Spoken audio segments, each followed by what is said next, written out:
Bonjour à toutes et à tous et bienvenue dans cette deuxième vidéo de ma mini-série sur les feuilles d'automne. Je vous remercie au passage pour vos retours sur la première vidéo, je suis super contente qu'elle vous ait plu et j'espère qu'il en sera de même pour celle-ci. Je rappelle que j'ai également rédigé un article sur mon blog, je vous mettrai le lien en barre d'infos.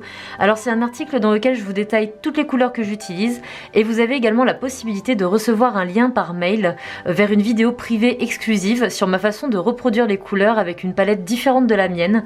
Je sais que c'est pas un exercice des plus simple, donc la vidéo est en temps réel et elle devrait vous aider à savoir comment procéder pour mélanger et recréer les couleurs plus facilement. Voilà, je ferme la petite parenthèse et je vais maintenant vous parler de l'aquarelle que je vous propose de réaliser en suivant le tuto d'aujourd'hui. Alors, nous allons réaliser, comme vous le voyez, un motif de feuille. C'était également un motif précédemment, mais cette fois-ci, il sera en négatif et sur un fond texturé. Je vous montrerai les différentes étapes, bien sûr, et je vous renverrai également vers d'autres vidéos de ma chaîne où vous pourrez découvrir et approfondir votre apprentissage de l'aquarelle à travers notamment les techniques de base. Pour ce qui est du matériel, je vous le disais, je vous renvoie vers l'introduction de ma vidéo précédente. Cliquez sur le lien qui apparaît ici. Et voilà, c'est à peu près tout ce que je devais vous dire. Je vous laisse vous préparer et nous allons pouvoir commencer. Alors j'ai d'abord dessiné le motif de feuille sur mon support pour que ce soit plus simple à utiliser le fluide de masquage. Après vous pouvez très bien l'utiliser directement. Alors j'ai plusieurs fluides, là j'ai utilisé le PBO qui n'est pas forcément compatible avec tous les papiers, mais il a l'avantage d'être teinté, donc c'est plus facile de savoir où est-ce qu'on le met.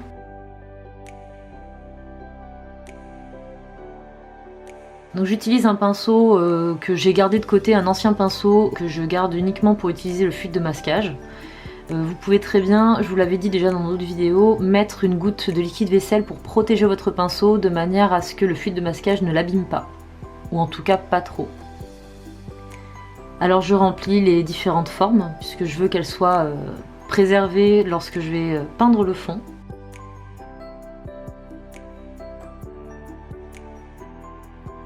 Voilà, faites en sorte de bien mettre sur les bordures au niveau du scotch, de manière à ce que ça passe pas à travers. Voilà, je vérifie bien. Alors sur ce papier, j'ai pu constater, puisque je l'avais testé récemment, qu'il absorbait assez vite l'eau et qu'il fallait pas hésiter à en mettre quand même si on voulait travailler quand même un peu longtemps dans l'humide. Donc là du coup c'est pour ça qu'au préalable je mouille la totalité de la zone avant d'utiliser mes pigments. Alors je commence toujours par, en tout cas j'ai tendance à commencer par les couleurs les plus claires et de monter petit à petit vers les couleurs les plus fortes. Ça me permet de mieux gérer, de gérer le contraste sur ce type de fond.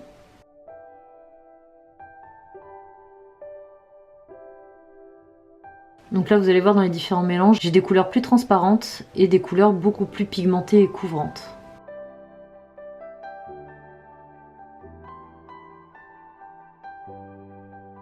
Voilà, comme le brin de spinel, vous voyez quelques touches et tout de suite on voit la qualité du pigment qui est quand même assez forte. Donc là c'est vraiment la partie de l'exercice que je trouve la plus plaisante, la plus agréable finalement. On laisse un peu aller son pinceau, on regarde ce que font les couleurs, on essaie d'équilibrer un petit peu les contrastes. On joue un petit peu avec les effets au fur et à mesure que la feuille sèche, puisque vous l'aurez remarqué, ou alors vous le remarquerez pendant cet exercice, plus la feuille va sécher et moins les pigments vont se répandre et du coup vous pouvez davantage concentrer la couleur à certains endroits. Ça peut faire office d'exercice pour apprendre à doser votre quantité d'eau et à mieux maîtriser vos fusions. Et surtout n'hésitez pas à en mettre, vous voyez je retouche souvent ce que je rajoute en fait au fur et à mesure des pigments parce que vous allez voir quand ça va sécher, ça va quand même pas mal s'éclaircir.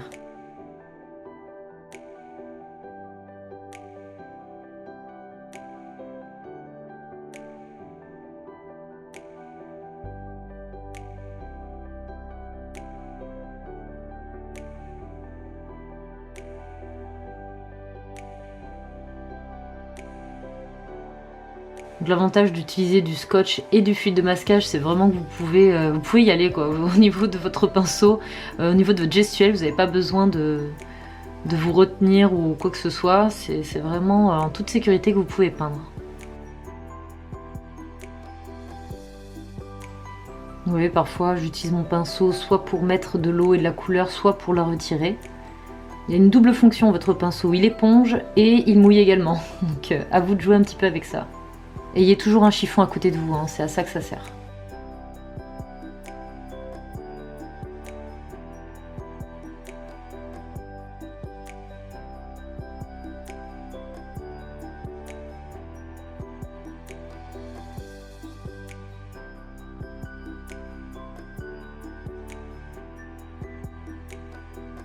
Donc je m'arrête là, j'attends pas que ça sèche, je prends tout de suite mon sel. Donc c'est comme du sel de table, hein. Moi j'ai du sel de l'Himalaya, c'est parce que j'ai que ça à la maison. Donc n'importe quel type de sel, après le gros sel fera des effets plus forts.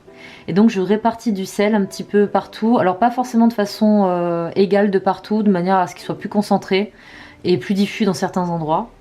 Et là je vous renvoie vers ma vidéo crash test sur le sel, où vous verrez que selon la quantité de pigments et selon le degré de séchage de votre feuille, vous n'aurez pas les mêmes effets. Donc ça, je vous invite à faire le test. C'est vachement intéressant à voir.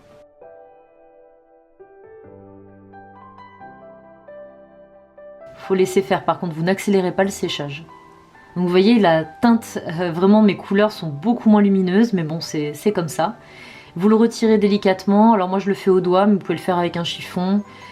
Et une fois que c'est fait, d'habitude j'utilise du plastique au bout de mon doigt pour retirer mon fluide de masquage, mais là il se retirait plus facilement avec la gomme et au doigt, donc j'ai fait comme ça cette fois-ci.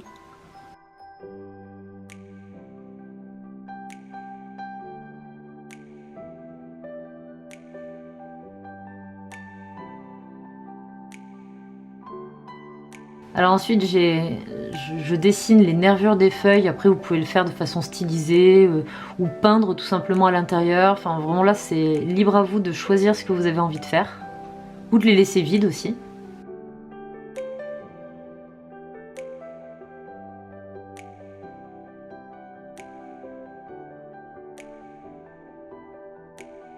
J'utilise mon stylo Micron que je trouve super, les Pigma Micron, ils sont vraiment top. Tout simplement pour repasser les veines des feuilles pour les faire ressortir de manière un peu plus graphique. Vous pouvez très bien faire ça aussi à l'aquarelle, c'est-à-dire avec un pinceau très fin et une couleur que vous aurez choisie, vous pouvez aussi peindre les veines des feuilles, ça peut être tout aussi bien.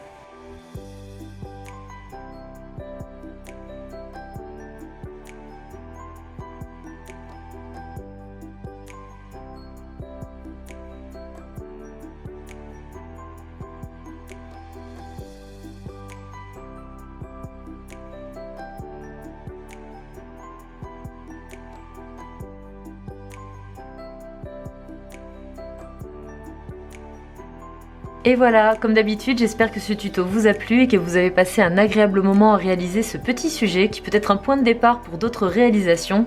N'hésitez pas également à m'en proposer des variantes, à proposer d'autres façons en fait de réaliser ce tuto selon vos goûts et vos envies, et à me partager tout ça sur les réseaux sociaux en me taguant @enjoylamoom. Il me reste encore une vidéo à vous partager pour terminer cette mini-série sur les feuilles d'automne. En attendant, abonnez-vous à ma chaîne pour ne rien manquer et prendre part à l'aventure. Et je vous dis à très bientôt dans une prochaine vidéo.